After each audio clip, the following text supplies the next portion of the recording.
രാജ്യത്തെ ഏറ്റവും വേഗതയേറിയ മെട്രോ സംവിധാനമായ മീററ്റ് മെട്രോയും ഡൽഹി മീററ്റ് നമോ ഭാരത് ഇടനാഴിയും പ്രധാനമന്ത്രി നരേന്ദ്രമോദി നാളെ രാജ്യത്തിന് സമർപ്പിക്കും. ഉത്തർപ്രദേശിലെ ശതാബ്ദി നഗർ സ്റ്റേഷനിൽ നടക്കുന്ന ചടങ്ങിൽ മെട്രോ ഫ്ളാഗ് ഓഫ് ചെയ്ത ശേഷം പ്രധാനമന്ത്രി മീററ്റ് സൌത്ത് വരെ മെട്രോയിൽ യാത്ര ചെയ്യും.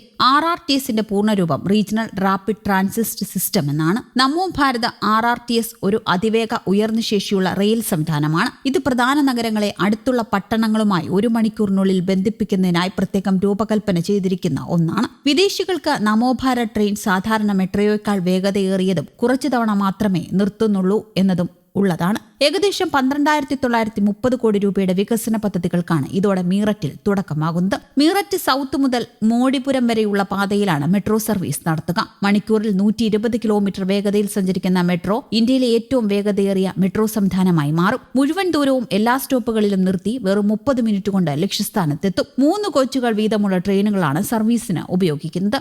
അതേസമയം 82 കിലോമീറ്റർ ദൈർഘ്യമുള്ള ഡൽഹി മീററ്റ് നമോ ഭാരത് ഇടനാഴിയും ഇതോടെ പൂർണ്ണമായും സജ്ജമാകും. ഡൽഹിയിലെ സരായ് ഖാലെ ഖാൻ മുതൽ ന്യൂ അശോക് നഗർ വരെയുള്ള 5 കിലോമീറ്റർ പാതയും മീററ്റ് സൌത്ത് മുതൽ മോഡിപുരം വരെയുള്ള 21 കിലോമീറ്റർ പാതയുമാണ് പുതിയതായി തുറക്കുന്നത്. മണിക്കൂറിൽ 150 കിലോമീറ്റർ വേഗതയിൽ സഞ്ചരിക്കാൻ ശേഷിയുള്ളതാണ് നമോ ഭാരത് ട്രെയിനുകൾ. സാഹിബാദ്, ഗാസിയാബാദ്, മോഡിനഗർ, മീററ്റ് എന്നീ നഗരങ്ങളെ അതിവേഗത്തിൽ ഡൽഹിയുമായി ഇനി ബന്ധിപ്പിക്കാൻ കഴിയും. നമോ ഭാരതിന് ഇന്ത്യയിലെ ആദ്യത്തെ പ്രാദേശിക അതിവേഗ ഗതാഗത സംവിധാനം എന്ന പ്രത്യേകതയുമുണ്ട്. ഇന്ത്യയിൽ ആദ്യമായാണ് ഒരു റീജിയണൽ റാപ്പിഡ് ട്രാൻസിറ്റ് സിസ്റ്റവും നഗര മെട്രോയും ഒരേ സൗകര്യത്തിൽ പ്രവർത്തിക്കുന്നത്. നമോ ഭാരത് ട്രെയിനുകൾ അന്തർ സംസ്ഥാന സർവീസുകൾക്കും മീററ്റ് മെട്രോ നഗരത്തിനകത്തുള്ള സർവീസുകൾക്കും ഒരേ പാതയായിരിക്കും ഉപയോഗിക്കുക. സരായ് ഖാലെ ഖാൻ സ്റ്റേഷൻ ഒരു മൾട്ടി മോഡൽ ഹബായി മാറും. ഇവിടെ നിന്ന് Hazrat Nizamuddin railway station, Delhi metro pink line, ring road എന്നിവയുമായി യാത്രക്കാർക്ക് എളുപ്പത്തിൽ ബന്ധപ്പെടാനും സാധിക്കും. ഡൽഹി ഗാസിയാബാദ് മീററ്റ് ഇടനാഴിയുടെ മറ്റൊരു നല്ല കാര്യം 25 ലക്ഷം വാഹനയാത്രകൾ ഒഴിവാക്കാൻ ഇതോടുകൂടി സാധിച്ചു.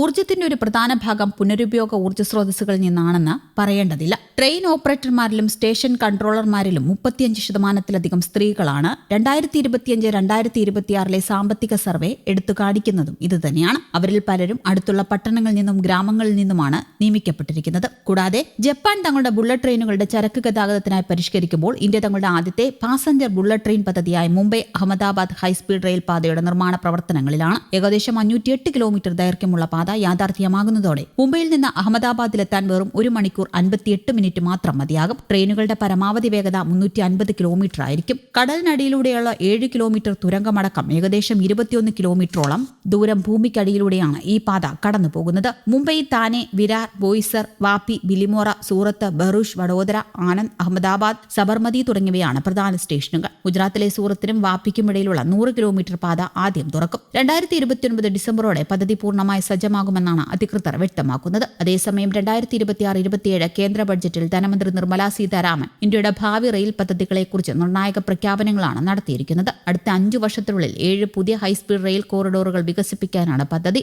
മുംബൈ, പൂനെ, ഹൈദരാബാദ്, ബംഗളൂരു, ഹൈദരാബാദ്, ചെന്നൈ, ബംഗളൂരു, ഡൽഹി, വാരണസി, സിലിഗുരി എന്നിവയാണ് പുതിയ റൂട്ടുകൾ. പരിസ്ഥിതി സൗഹൃദമായ യാത്രാ സംവിധാനങ്ങൾ പിന്തുണയ്ക്കുന്നതിനൊപ്പം നഗരങ്ങൾ തമ്മിലുള്ള ബന്ധം വർദ്ധിപ്പിക്കാനും പദ്ധതി ലക്ഷ്യമിടുന്നു. News desk, Kerala Kaumudi.